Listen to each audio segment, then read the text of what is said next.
I should start by saying I see these cars as equal, and I love both of them.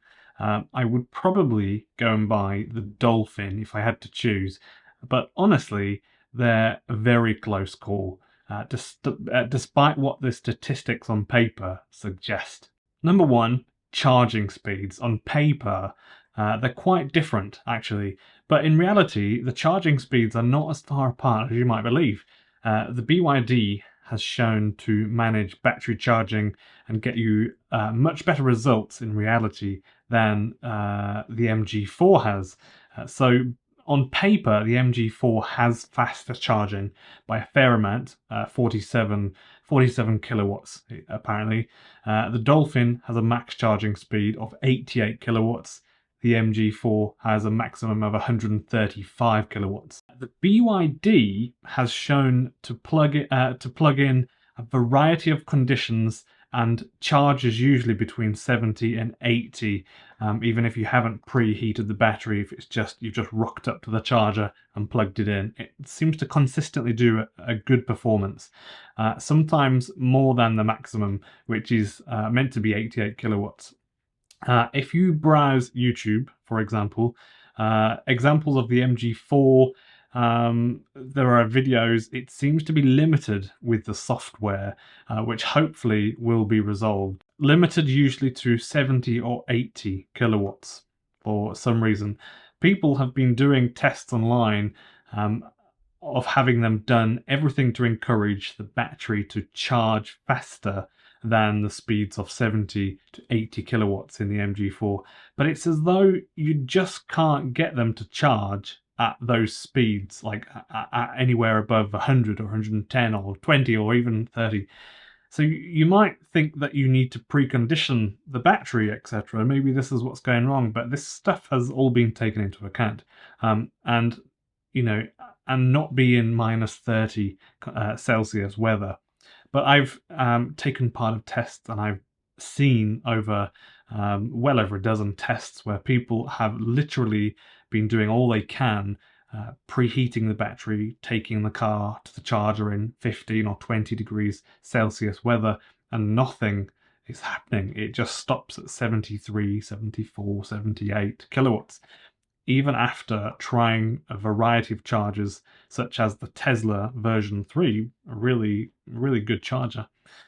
So hopefully they will sort out this issue, because it seems to be through deduction. It seems to be a software thing. That's what I believe. That's what I think the general consensus is. So it isn't really an opinion, more of an observation, I think, at this point, that the cars aren't charging too differently. You can rock up with the MG4 and you can rock up with the Dolphin, and you'll quite possibly charge at a similar sort of speed. But on paper, of course, the MG4 does have a significantly higher number, but for whatever reason, it's just disappointing people. That wouldn't put me off buying one, but it is something to consider. Number two, the actual size of the car on paper is very, very, very close. So the same length, almost the same height, and the width is only something like 2 inches or so different. But the MG4 feels more spacious, especially for taller drivers. And I'm 6'2", and the Dolphin is definitely cramped, but it's still perfectly fine to drive. Like I would drive it for interstate trips. So that's something to consider. Number three, this one for me is a plus, but for some people it's not. The Dolphin comes with the option for a cheaper and slower motor, the 70 kilowatt motor. So 70 kilowatts of power, which I think is perfectly sufficient. I'll get to that in a second. Totally sufficient. It seems slow compared to a lot of cars, even the MG4, but it's electric, so it feels much quicker because of the torque of the motor. But that aside, it is a similar sort of speed to the Honda Jazz with a CVT gearbox when doing the 0 to 100 km/h test. And that's a hugely popular car around the world, so it isn't slow or even too slow. It's just not as fast or as nippy as an ordinary electric car or the other ones that you see on the road. But you do get the option of getting the 150 kilowatt motor, which will be available in Australia too. And you can get the small motor with the large battery, which I think is a big deal. That's probably the one I go for, the big battery, slow motor, probably. Unless it was just a couple of $1,000s extra, I'd probably get the more powerful motor. Number 4, the last one, the big difference, of course, is the look and feel of them. They look totally different, of course, but they're both safe, modern EVs from companies that have been making cars for years. And yes, I'm aware of the history of MG over the years, but much like BYD, the MG is currently made by people that have been making cars for decades, and they have been tested for safety, and both have done great with 5-star ratings. I'll get to that in a minute. Although to get the rating approved so that it is a 5-star rating for Europe and Australia, the Dolphin had to be lengthened by 22 centimeters. I'll put a picture here in a second.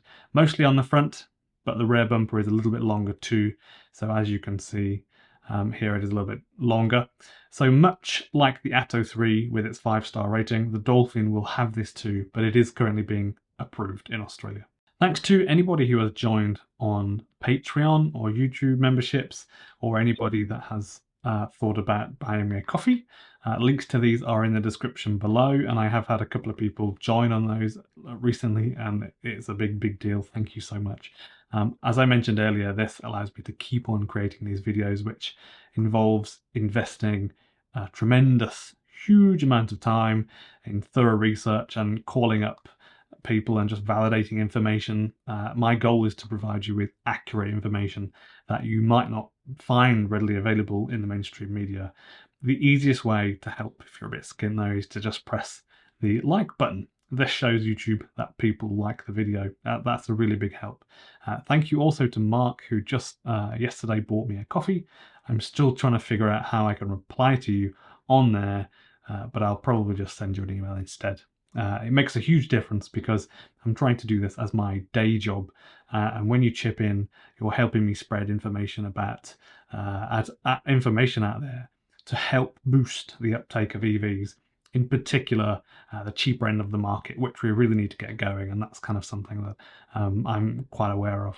The reason that the Dolphin has to have such a large amount of change for the European and Australian markets is because we use the Euro NCAP, or ANCAP as it is in Australia here, rating system, which is very strict, and it considers all manner of things, such as what would happen to pedestrians if we hit a person. Would they be hit in the legs or the hips? And therefore they ask manufacturers to lower the nose of some vehicles, for example, to aid the pedestrian to roll over the roof of the car as opposed to just be hit, and it would really hurt them, which is not what anybody wants. Vehicles in Europe and Australia have a pretty good set of rules, like what is the height of the headlights and brake lights. They want them at a certain height so they're more visible, and they're sort of there's a bit of uniformity around the roads. Also, they set the bar which must be met for all manner of crash tests, lots of them. I'll put some footage over the top here for you. This is quite complex safety related stuff, so I won't try to explain everything about it because I don't know everything about it. But just know that if a car gets a 5-star rating, they're pretty much the safest vehicles on the road. And I remember just 10 years ago, or even 15 years ago, when it was frowned at when cars got 3 or 4 stars. Now it seems the expected standard is 5 stars or not, or nothing. You know, if you don't get 5 stars, no one's really interested in buying one. What I'm interested in is people's thoughts on the Dolphin and the MG4. Please tell me your thoughts, chip in a few words in the comments and say what you think about them, because personally I love both of them. I think they're basically very comparable. There's a couple of little differences, but for me, I kind of put them almost the same next to each other. I don't think about them as like one's better than the other. I'd probably buy the BYD. I kind of prefer BYD cars generally. But a lot of people still think that Chinese cars aren't safe, which is bonkers. My first job years ago was a vehicle painter and repair technician for Volkswagen, and they sent me to college and I repaired cars. I've taken apart a lot of cars in my time as a painter, even just at home for a hobby. Although I only did it for a few years paid. Genuinely, having stared at the spot welds and the paint and the bolts and the design, my opinion is that perhaps people aren't used to the idea of having cars on the marketplace from China, which makes sense. I get that. That's a bit different. But companies such as BYD and the FAW Group, FAW Group in China, have been making vehicles that are really, really nice, really, really nice for something like 50 years. I can't remember the exact date, but it is a long time. They're proper cars. If you're a Toyota fan such as me, you might not think it's the same sort of quality, but it is definitely the same sort of quality as some other cars like a Fiat or a Jeep or a Peugeot, other cars that people are really happy to buy and they enjoy. If you enjoyed the video, please click the like button so that YouTube knows that people are enjoying it, and subscribe for more daily videos about electric vehicles.